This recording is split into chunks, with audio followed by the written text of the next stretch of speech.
Hi everyone, it's James here. Welcome to another video, and today I'm going to do what I threatened to do in my last video and do a Prefab Sprout favourite songs. So the reason for this video, as I explained in the last video, which was a Thomas Dolby album ranking, was that I'd been to see Thomas Dolby at the Manchester Ritz venue, and that was a wonderful concert. But supporting him that evening was the great Martin McAloon, the bass player from Prefab Sprout, brother of Paddy McAloon, and it was just an amazing absolutely amazing performance by Martin. What was really amazing about it, you know, Martin was just the bass player in Prefab Sprout. It was Paddy who wrote all the songs, sang all the songs, played lead guitar.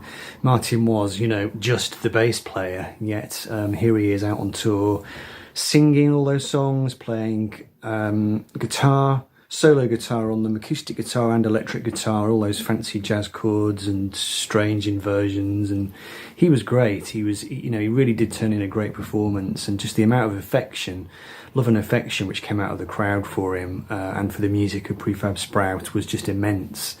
So I figured, yeah, time to do a Sprouts video. I have done one video previously. I did a revisiting instalment on the album Protest Songs. That was a while ago. That's all I've done. Prefab Sprout are, I'd say, quite an important band for me. I first became aware of them in, well, it was when I was a student. It was, I think it was about would have been 1990 or 1991. A friend of mine here in Lancaster played me the Protest Songs album, which he had on, I think he had it on tape, my friend Steve. I was quite taken with it, and I went to buy a record. This was the first one I bought, actually. I bought it second hand and just absolutely loved it. I got my heart broken when I was a student, and I wrote a quote from someone somewhere saying that Prefab Sprout's music essentially is designed for heartbroken English literature undergraduates, and that's exactly what I was. I was an English literature undergraduate who'd had his heart broken right at the end of my second year, and in my third year essentially I just dived straight down into the world of Paddy McAloon in Prefab Sprout, this album Steve McQueen, which is possibly their most well-known one. This one really helped me to cope with what was going on in my life at the time. That one to Langley Park to Memphis. This one actually, Jordan the Comeback, about a year later when I was sort of piecing myself back together, that was an important album for me, and it's still one I go back to as a kind of an album that sort of heals me or makes me feel better. You know, I've got great memories of that record. I had it in the car on a shop bought cassette, you know, driving around, just starting to feel better essentially. But for anybody who doesn't know, Prefab Sprout were essentially a kind of indie pop band from the northeast of England. They were signed to Kitchenware Records in the early 80s. The band consisted of two brothers, Paddy McAloon, who wrote all the songs and sang them all, his brother Martin, the singer Wendy Smith, and the drummer Neil Conti. Great little band, really accomplished little unit. A bit like XTC, I suppose, in the sense that their live career didn't sort of continue that far, really. I don't think Paddy was that into playing live. He was much more of a studio auteur. You know, he wanted to get back into the studio and you know, record these very well crafted albums. So I'm not sure when Prefab Sprout stopped touring. They did sort of become quite big around the time of From Langley Park to Memphis. I think the single The King of Rock and Roll was quite a big hit single, might have been a hit in America. So they started to make some inroads, but a few things happened. You know, Paddy's ill health, he had a few different health complaints, coupled with his, you know, the fact that he wasn't that keen on live work.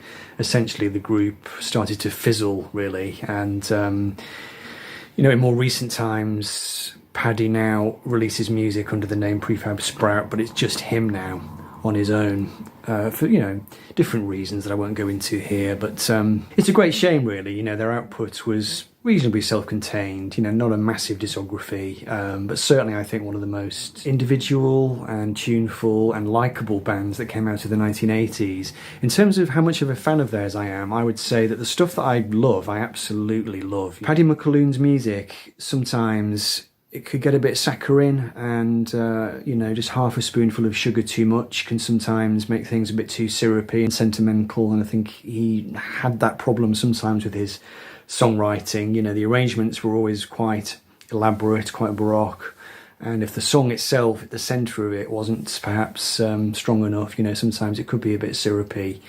But, you know, he had a lot of very classic influences going on in his music. You know, people like Jimmy Webb, Burt Bacharach, a great instinctive grasp of popular song, really amazing harmonic sense, great melodies, and a wonderful singer with, you know, he could sing in a vast gamut of styles, really. He could do this sort of cod American voice, which was quite good. He did quite a few songs where he would use a sort of spoken word thing in the verse, using this kind of American accent, and then he would go into the chorus, and he could do this amazing sort of high shriek as well, really controlled, just really brilliant, a big octave range, you know, I mean, just a wonderful musician, essentially. But yeah, in terms of, you know, how much I love them, I'd say, you know, when I really love them, I really do love them, and I think they're the greatest.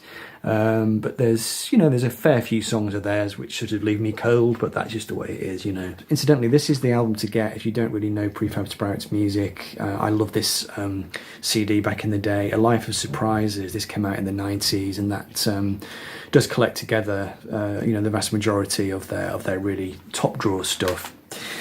Anyway.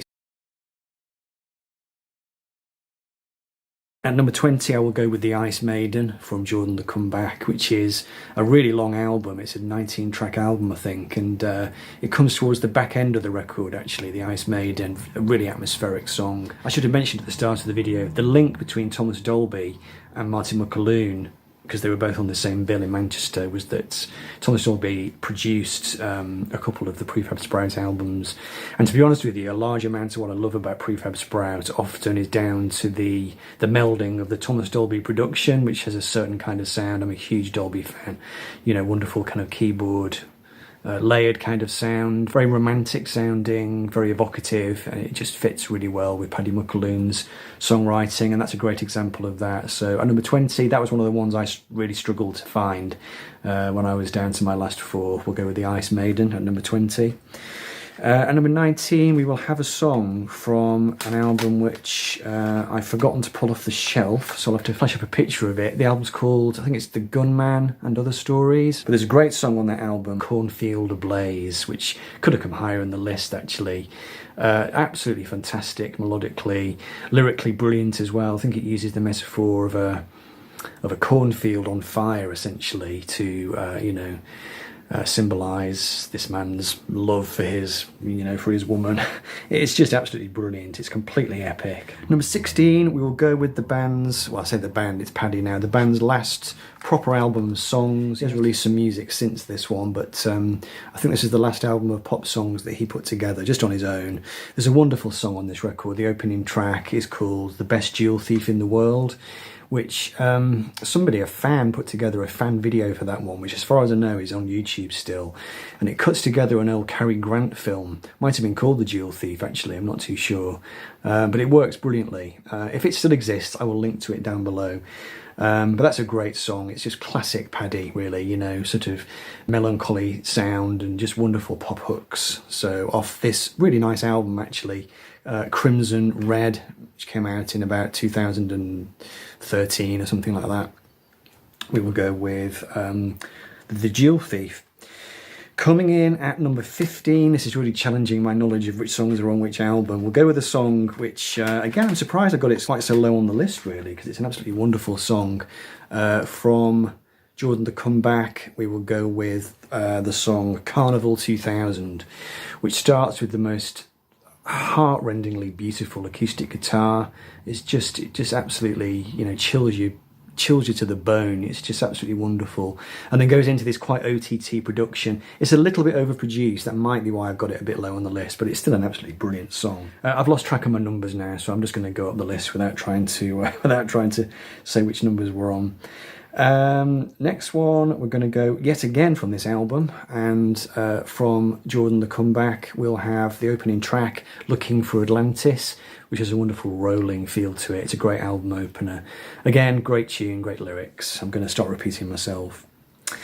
Then we've got a really nice song, actually, quite an interesting one for them, from Langley Park to Memphis. We'll go with The Golden Calf, track 8, which is probably the closest that they ever got to arena rock. It's a bit of a shallow song lyrically, I think, but it's got a great groove to it, great drumming, really powerful kind of sound. Goes on a bit too long, but I think it's a fun song. There's a really good video made for that one too, actually. So yeah, The Golden Calf from Langley Park to Memphis. Langley Park to Memphis again, and this one is Cars and Girls, which I think was Paddy having a bit of a pop shot at Bruce Springsteen, really. Great vocals from Wendy Smith, great tune, just one of their biggest radio hits, I would imagine. I don't know what kind of chart placing it got. I suspect not great, but it's a great tune anyway. Cars and Girls. Coming in above that one, we'll go with the really big hit single, The King of Rock and Roll, which I know some people don't like. It's got a bit of a novelty thing going on in the chorus, which I guess is what puts some people off. It's a shame, really, in a way, that that's the song that sticks out of their canon. It's always the way with these slightly obscure bands that, you know, there's one big hit song that everybody knows and nobody knows any others, but I'm going to have it because I've always loved it, so I'm not going to apologise for that. We might be in the top 10 now. In fact, I think we're definitely in the top 10. But I still don't know what number we're on. So we'll go with a great acoustic song, actually, from the album Protest Songs. We'll go with the track Dublin, which might just be Paddy on his own with an acoustic guitar. This album was an attempt to do something a little bit less produced, a bit less OTT. But the song Dublin is particularly stripped down, and it's really nice to hear Paddy you know, not swamped under all those layers of production. Then we'll go with Life of Surprises, which was the title of the compilation album. It was actually from this record, from Protest Songs. I think it's the second song. And this one is lovely. It's one of Paddy's more philosophical songs. It has a great lyric with a wonderful uplifting chorus. Darling, it's a life of surprises. It's no help growing older or wiser. You don't have to pretend you're not crying when it's even in the way that you're walking. They're a perfect band, as I said before, a perfect band to break your heart to, and then to sort of try and piece yourself back together. Then we're going to go to another classic from this record, from side one of Steve McQueen. We'll go with Appetite, which again is one of these songs that has a bit of philosophy going on in the verses or in the choruses. There's no bloody lyric sheet on the CD sleeve, so I can't quote the lyrics to you. Go and check out the song. I'll put a link down below.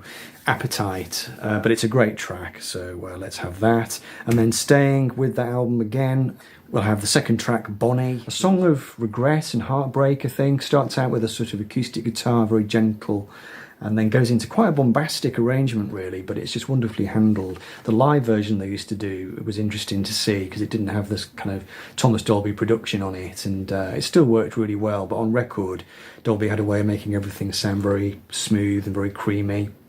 It's a great song. It's very sort of heartbreaking, tugs on the heartstrings. So yeah, we'll have Bonnie, and then staying again with this album, I think we're at number 4 now, so we're nearly at the end. We'll go with the opening track, Farron Young, which I think might have been a song which Paddy wrote. I think he just challenged somebody to say, just, give me some random title and I'll just make a song out of it. And I think they either gave him the name of the song, Farron Young, or they gave him a lyric, or perhaps the opening line. Very, very strange lyrics. I think it starts with the line, antiques, every little sentiment an antique. That might have been the line that he was given. Anyway, he turned it into this great song, again with the Thomas Dolby production. It's got a kind of nighttime quality to it. In fact, I think there's a phrase in it, isn't there? Late sky. And really great production. Fantastic way to start that album. So we'll have Farron Young, and then coming in at number 3, so I finally found my place in the list. We will go with a wonderful song from the first album, which I haven't shown yet. This is a great album, Swoon, which they made before the team up with Thomas Dolby. But it's a little bit, I suppose you'd describe it as a bit quirky, really, this record. Very unusual chord progressions, strange tunes. Sometimes it gets a little bit opaque, I think, but there's some great highlights on it. And from this record, the song Green Isaac, the third song, is brilliant. Everything about it. Thomas Dolby appeared on some TV show where they had to listen to records and then, rate them. Or it might have been a radio show, and he hated everything on the show apart from that song. He heard it and went, wow, that's brilliant. And then Prefab Sprout's management then called him up and said, would you like to produce the band's next album? So that's kind of how that came about. But we'll have that. Little Green Isaac at number 3. At number 2, we'll stay with this album actually, yeah, and we'll go with the song which is also on the best of, and an absolutely beautiful song called Cruel, which was covered by Elvis Costello around about the same time actually, and that version is out there on YouTube, you can check that out. A very, very clever song, full of strange, unusual chord changes and harmonies, and a very elusive lyric again. Just an absolutely crazy song, really, but it just works so well. It's very emotional. That was the key to his formula, I think. It was a combination of stuff that was clever, but also it had that emotional tug to it, which is an incredibly difficult thing to pull off. So we'll have that at number 2.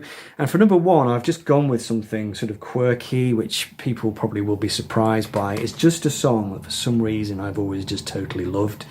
And it's off Jordan the Comeback, and I've no idea what this song is about. I just love it. It sort of falls halfway through the album, and it's called Moondog.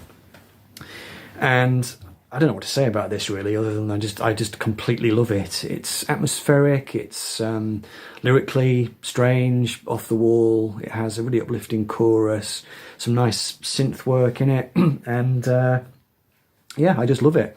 You know, it's not their greatest song, it's not their greatest moment, but it's one that's always been a favourite of mine.